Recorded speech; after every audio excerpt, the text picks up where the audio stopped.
Selamat pagi dan selamat hari Sabat. Selamat bergabung dalam acara kebaktian Sabat bersama kami dalam YouTube channel Seru Media. Jangan lupa untuk menyokong kebaktian kami dengan menekan butang subscribe dan like video kami jika Anda menyukainya, dan kongsikan video ini dengan menekan butang share, dan jangan lupa untuk menekan butang notifikasi agar Anda tidak ketinggalan dengan video baru dari kami. Pada Sabat ini kami merasa amat bersyukur kerana bersamaan dengan kumpulan umum daerah Lotong, kebaktian kita pada pagi ini merupakan seri kebaktian dalam kumpulan umum daerah Lotong. Saya Frederickson Klepius selaku pemimpin acara dan juga pemimpin doa pada Sabat ini menjemput semua penonton untuk mengikuti siri kumpulan umum ini yang sedang berlangsung dan akan berakhir pada Sabat akan datang pada 19 Desember 2020. Premier YouTube akan berlangsung pada setiap malam pada jam 8. Kami mengundang Anda untuk bersama-sama dengan kami. Pada Sabat ini kita akan diperdengarkan dengan satu lagu istimewa daripada Adik Brili Yosli dan juga satu makanan rohani kita daripada pengkhotbah kita Pastor Elwin Motibi alias Justin. Marilah kita berbakti dalam roh dan kebenaran. Mari kita berdoa dan saya pimpin dalam doa. Bapa kami yang di syurga, kami berterima kasih dengan berkat Tuhan sehingga pada Sabat ini kami berkesempatan untuk berbakti kepada Tuhan melalui Seru Media.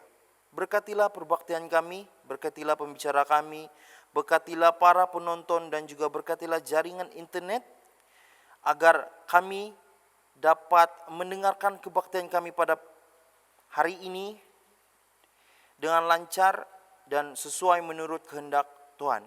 Terima kasih ya Tuhan kerana mengampuni dosa kami dan telah mendengar doa kami. Dalam nama Yesus kami berdoa. Amin.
Betapa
Shalom, selamat pagi, selamat hari Sabat. Selamat bertemu di dalam pertemuan yang ketiga pada kumpulan umum daerah Lotong. Pada hari ini kita ada 2 kali pertemuan, yaitu pada pagi Sabat ini dan juga nanti sebelah petang nanti jam 7 malam kita akan bertemu sekali lagi dalam kumpulan umum daerah Lotong. Pada Sabat ini adalah pelajaran yang ketiga yang akan kita bahaskan dalam seri kumpulan umum daerah kependetaan Lotong. Dalam pelajaran yang pertama kita sudah membahas mengenai apakah sumber kebahagiaan bagi umat-umat Tuhan, dan pelajaran semalam juga kita telah mempelajari tentang langkah pertama kita untuk mencapai kebahagiaan dalam kehidupan Kristen, yaitu dengan hidup mengutamakan Tuhan. Dan pada Sabat pagi ini kita akan melangkah lebih lanjut, yaitu langkah kedua menuju kebahagiaan dalam kehidupan Kristen, yaitu hidup mengagungkan Tuhan. Bagaimana kehidupan Kristen yang mengagungkan Tuhan? Mari kita berdoa. Tuhan yang di surga, terpuji nama Tuhan. Pada Sabat ini kami boleh mendengarkan firman Tuhan. Terima kasih Tuhan bersama-sama dengan kami. Roh Kudus Tuhan menyertai kami, hamba-Mu dan juga yang sedang menonton pada saat ini, supaya firman ini menjadi pedoman dalam kehidupan kami. Berkati setiap peralatan yang kami gunakan, internet yang kami sedang gunakan pada saat ini, agar semua dapat membantu kami untuk mendengar dan mengetahui dan mempelajari akan firman Tuhan. Terima kasih, dalam nama Yesus kami semua berdoa. Amin. Dalam Keluaran pasal yang ke-20 ayat yang ke-4 sehingga ayat yang ke-5 menyebutkan, jangan membuat bagimu patung yang menyerupai apapun. Jangan sujud menyembah kepadanya atau beribadah kepadanya, sebab aku, Tuhan Allahmu, adalah Allah yang cemburu. Apa yang dimaksudkan daripada perintah yang kedua? Kalau perintah yang pertama itu berbicara tentang bagaimana kita harus menyembah Tuhan secara dalaman, perintah yang kedua ini berbicara tentang bagaimana kita boleh menyembah Tuhan secara luaran, secara lahiriah. Perintah pertama adalah sesuatu yang tanpa kita sadari, kita boleh menjadikan sesuatu itu menjadi ilah kita, menjadi pengganti kepada Tuhan kita. Di dalam perintah yang kedua ini adalah sesuatu yang dengan sengaja kita ciptakan untuk kita sembah dan untuk kita jadikan sebagai ilah lain bagi kita. Mari kita lihat perintah ini secara teliti, bermula daripada ayat yang keempat. Membuat bagimu patung yang menyerupai apapun, seperti yang ada di langit, di bumi, dan air. Nah, Ulangan pasal yang keempat, ayat yang ke-15 sehingga ayat yang ke-19 menjelaskan kepada kita mengenai perintah di ayat yang keempat ini. Berkata, hati-hatilah sekali. Hati-hatilah sekali. Sebab kamu tidak melihat sesuatu rupa dari Tuhan berfirman kepadamu di Horeb dari tengah-tengah api, supaya jangan kamu berlaku busuk dengan membuat bagimu patung yang menyerupai berhala apapun, yang berbentuk laki-laki atau perempuan, yang berbentuk binatang yang di bumi, atau berbentuk burung bersayap yang terbang ke udara, atau berbentuk binatang yang merayap di bumi, atau berbentuk ikan yang ada di dalam air di bawah bumi.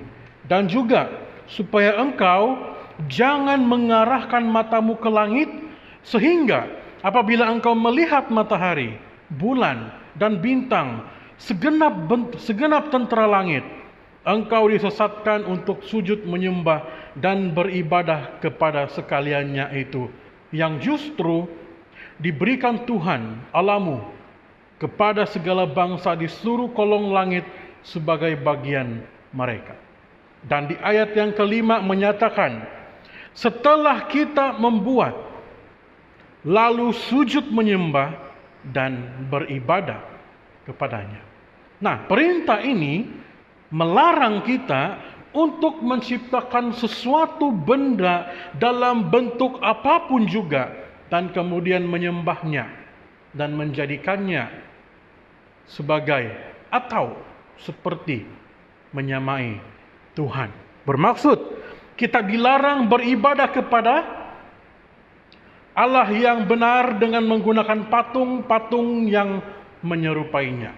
Maksudnya banyak orang yang dengan sengaja membuat patung dan berkata bahwa patung ini adalah patung yang mewakili Tuhan, dan kita menyembah patung itu dengan berkata, saya menyembah Tuhan melalui patung ini. Tuhan tidak mau kita melakukan hal itu. Tuhan tidak mau kita menyembah kepada Tuhan dengan menyembah kepada patung. Karena Tuhan tidak perlu diwakilkan di dalam dunia ini. Tuhan tidak perlu diwakilkan dengan bentuk apapun juga, seperti patung ataupun apa saja di dalam dunia ini. Apapun upaya kita untuk menyembah Tuhan, kita dilarang untuk menciptakan apa saja jenis ciptaan yang walaupun mungkin kita katakan bahwa itu adalah seperti Tuhan, namun ianya adalah sebuah ciptaan manusia. Dan kita menyembah ciptaan manusia itu seperti kita menyembah Tuhan. Itu adalah dosa. Apakah yang dimaksudkan dengan ilah atau berhala itu? Mari kita lihat sekali lagi definisi ilah seperti yang sudah kita perjelaskan pada malam semalam.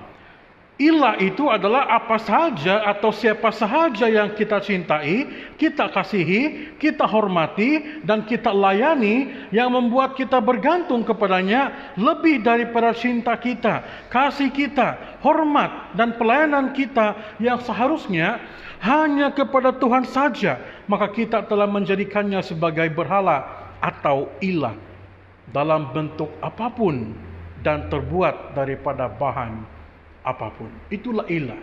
Ketika kita menjadikan sesuatu benda itu seperti Tuhan, kita menyembah benda itu seperti kita menyembah Tuhan. Itu adalah menyembah kepada ilah, menyembah kepada berhala. Banyak bangsa-bangsa kafir mengatakan bahwa patung-patung mereka itu hanyalah sekadar gambar atau lambang yang mana Allah disembah. Bolehkah seperti itu? Nah, jawabannya adalah apapun alasan kita, apapun alasan yang mereka berikan, perintah Tuhan dengan jelas menyatakan bahwa perbaktian seperti itu adalah dosa. Memiliki patung, kemudian kita bentuk patung itu menyerupai Tuhan, dan kemudian kita menyembah patung itu seolah-olah patung itu adalah Tuhan. Tidak, itu tidak boleh. Itu adalah dosa. Nah, salahkah jika saya memiliki patung di rumah tetapi saya tidak menganggapnya sebagai Tuhan? Jawaban yang paling mudah untuk ini adalah tidak salah untuk memiliki. Namun, ketika benda yang kita miliki itu kita mulai agung-agungkan seperti kita mengagungkan Tuhan, atau kita puja melebihi daripada pujaan kita kepada Tuhan, maka ianya akan menjadi berhala. Contohnya, seorang anak kecil meminta kepada ayahnya untuk membelikannya sebuah patung Ultraman. Karena dia melihat di TV Ultraman itu adalah patung yang sangat hebat, boleh mengalahkan raksasa. Dan kemudian ayahnya membelikannya sebuah patung Ultraman dengan satu tujuan, hanya untuk sebagai peneman, pemuas hati permintaan daripada anak, tanpa maksud apa-apa. Tetapi anak ini semakin hari semakin sayang sama patung ini. Tidur dengan patung ini, makan dengan patung Ultraman ini, ke sekolah dengan patung Ultraman ini, bahkan ke gereja pun dia bawa patung Ultraman ini. Sehingga di gereja dalam kelas anak-anak yang diceritakan bukan mengenai cerita Alkitab, tetapi bagaimana dalam TV Ultraman telah mengalahkan raksasa. Tanpa kita sadari, patung Ultraman yang kita pikirkan tidak ada apa-apanya, sedikit demi sedikit sudah mulai menjadi berhala dalam diri anak tersebut. Nah, tidak salah untuk memiliki, tetapi ketika kita sudah miliki dan kita mulai mengagungkan apa yang kita miliki itu melebihi Tuhan, itu menjadi sebuah kesalahan, menjadi sebuah dosa. Apakah ini sesuatu yang salah? Memiliki patung Ultraman ataupun patung apa saja, Barbie apa saja di rumah? Mungkin kita berpikir bahwa ianya perkara yang remeh. Tapi kita harus perhatikan anak-anak kita. Jangan sampai patung-patung yang mereka ada di rumah itu akan membuatkan mereka lebih mengagungkan patung itu daripada mereka mengagungkan Tuhan. Karena lama-kelamaan patung-patung itu yang awalnya hanya sebagai sebuah permainan akan menjadi sebuah berhala bagi mereka. Tuhan yang sebenar itu ada di surga. Dia lebih berkuasa. Dan Tuhan itu tidak perlukan patung ciptaan manusia untuk mewakilkan dia di dunia ini. Kenapa? Karena Tuhan itu ada di mana-mana. Ketika kita menyembah Tuhan, dimanapun itu Tuhan mendengar. Dimanapun kita, Tuhan mendengar dan menerima penyembahan daripada kita. Tidak perlu kita wakilkan penyembahan kita itu kepada patung. Seolah-olah Tuhan tidak dengar kalau tidak menyembah patung yang menyerupai Tuhan. Banyak orang yang membuat patung menyerupai muka Yesus, yang sebenarnya tidak pernah ada satu orang pun di dunia ini yang masih dapat menjelaskan bagaimana rupa sebenar Yesus. Yang sedang difilmkan ataupun yang telah difilmkan dalam video itu hanyalah sebuah rekaan. Itu bukanlah muka Yesus yang sebenar. Dan ketika ada orang yang menganggap itulah Tuhan yang sebenar, dan mereka mulai membuat patung yang menyerupai Tuhan yang ada dalam TV, dan kemudian mereka menyembah, berkata, saya menyembah Tuhan dengan menyembah patung ini, maka kita sebenarnya sedang menyembah berhala. Kenapa? Karena kehadiran Tuhan tidak dibatasi oleh waktu, tidak dibatasi oleh tempat. Tuhan ada di mana-mana. Kita tidak perlukan patung untuk mewakilkan Tuhan di dunia ini. Penyembahan kita, dimanapun kita, kapanpun, bilapun kita menyembah, Tuhan mendengar, Tuhan hadir dalam setiap penyembahan kita. Nah, bagaimana pendapat Tuhan tentang patung berhala? Yeremia 10 ayat 3 sampai ayat yang kelima. Sebab yang disegani bangsa-bangsa adalah kesia-siaan. Bukankah berhala itu pohon kayu yang ditebang orang dari hutan dan yang dikerjakan dengan pahat oleh tukang kayu? Orang memperindahnya dengan emas dan perak. Orang memperkuatnya dengan paku dan palu supaya jangan goyang. Berhala itu sama seperti orang-orangan di kebun mentimun, tidak dapat berbicara. Orang harus mengangkatnya sebab tidak dapat melangkah. Janganlah takut kepadanya, sebab berhala itu tidak dapat berbuat jahat dan berbuat baik pun tidak dapat. Lihat, untuk apa kita menyembah berhala yang berjalan pun dia tidak mampu? Harus orang lain yang angkat supaya dia boleh berjalan. Untuk apa kita menyembah berhala yang berbicara pun tidak mampu? Untuk apa menyembah kepada berhala yang tidak dapat berbuat jahat sama kita? Kalau tidak dapat berbuat jahat, apakan lagi berbuat baik? Bagaimana berhala itu boleh memberikan berkat kepada kita? Lebih baik kita menyembah Tuhan satu-satunya. Kenapa? Karena Tuhan walaupun kita tidak lihat, tapi Tuhan ada di mana-mana. Dan berkat Tuhan nyata untuk semua orang. Tuhan tidak perlu kita memindahkan dia kemana-mana. Kenapa? Karena Tuhan ada di semua tempat. Tuhan tidak perlu berbicara kepada kita melalui mulut, karena Tuhan berbicara kepada kita melalui Roh Kudus daripada hati kita. Mazmur 115 ayat yang ketiga sehingga ayat yang ke-8. Allah kita di sorga. Ia melakukan apa yang dikehendakinya. Berhala-berhala mereka adalah perak dan emas, buatan tangan manusia, mempunyai mulut tetapi tidak dapat berkata-kata, mempunyai mata tetapi tidak dapat melihat, mempunyai telinga tetapi tidak dapat mendengar, mempunyai hidung tetapi tidak dapat mencium, mempunyai tangan tetapi tidak dapat meraba-raba, mempunyai kaki tetapi tidak dapat berjalan, dan tidak dapat memberi suara dengan kerongkongannya. Seperti itulah jadinya orang-orang yang membuatnya dan semua orang yang percaya kepadanya.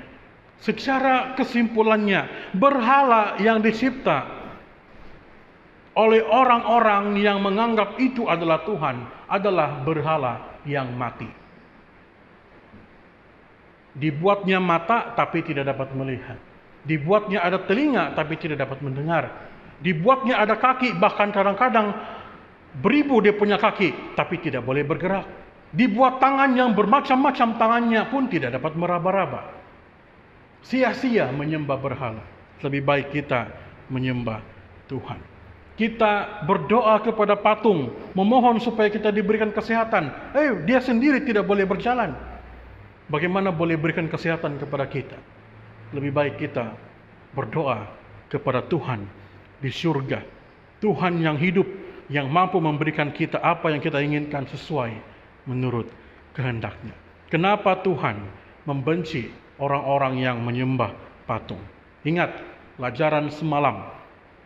Apabila kita menggambarkan Tuhan seperti sebuah patung yang tidak mampu berjalan, tidak mampu berbuat apa-apa dengan sendiri, kita sedang merendahkan martabat dan kesempurnaan Allah yang maha mulia itu.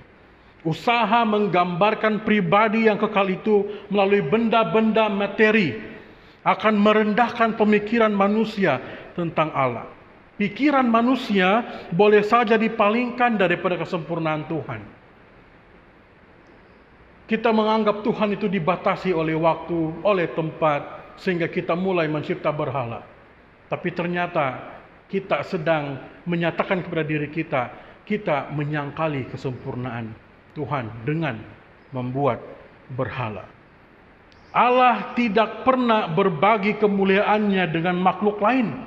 Yesaya 42 ayat 8, Aku ini Tuhan, itulah namaku, aku tidak akan memberikan kemuliaanku kepada yang lain. Atau kemasyuranku kepada patung. Lihat, kadang-kadang kita berkata, aku membuat patung dan Tuhan hadir kepada patung ini. Tidak, Tuhan katakan dia tidak pernah memberikan kemuliaannya kepada orang lain ataupun kepada patung. Jadi untuk apa kita menyembah patung ciptaan kita? Lebih baik kita menyembah Tuhan yang ada di surga. Mengapa Tuhan meletakkan perintah ini dalam perintah kebahagiaannya? Kenapa? Karena Allah, dia cemburu kepada semua penyembahan di luar daripada dirinya sendiri. Kata cemburu di sini adalah Allah mengasihi kita sama seperti seorang suami mengasihi istrinya dan seorang istri mengasihi suaminya. Ketika seorang suami curang kepada istrinya dengan pergi berdating ataupun menjalinkan hubungan dengan wanita lain, atau seorang istri curang dengan suaminya dan menjalinkan hubungan dengan laki-laki lain, begitulah juga Tuhan sakit hati kalau kita menjalinkan hubungan dengan ilah lain. Tuhan mau kita setia hanya kepada Tuhan, jangan kepada berhala, hanya kepada Tuhan. Sama seperti suami setia kepada istri dan istri setia kepada suami. Kebaikan yang ditunjukkan Allah kepada penyembahnya yang setia, Allah memelihara kemurahan hatinya untuk beribu-ribu orang, beribu-ribu generasi yang mencintainya, yang memeliharanya. Karena itu, apa yang harus kita perbuat supaya kita akan benar dan memperoleh kebahagiaan yang sejati? Matius 6 ayat 24 berkata, tidak seorang pun yang dapat mengabdi kepada dua tuan. Karena jika demikian, ia akan membenci yang seorang dan mengasihi yang lain. Atau dia akan setia kepada yang seorang atau tidak mengindahkan yang lain. Kamu tidak dapat mengabdi kepada Allah dan kepada Mammon. Itu sebabnya Dalam Matius 4 ayat 10 berkata, engkau harus menyembah Tuhan Allahmu dan hanya kepada Dia sajalah engkau berbakti. Jangan lagi kepada patung-patung yang ada di rumah kita. Walaupun patung itu menyerupai muka Yesus yang digambarkan dalam film, kita harus hanya menyembah kepada Tuhan, bukan menyembah kepada patung yang dicipta oleh manusia. 1 Tawarik 16 ayat yang ke-29. Berilah kepada Tuhan kemuliaan namanya, bawalah persembahan dan masuklah menghadap Dia. Sujudlah menyembah kepada Tuhan dengan berhiaskan kekudusan. Yohanes 4 ayat 24. Allah itu roh, dan barang siapa menyembah Dia harus menyembah Dia dalam roh dan kebenaran. Saudara yang dikasihi dalam Tuhan, Tuhan itu adalah Tuhan yang tidak terbatas.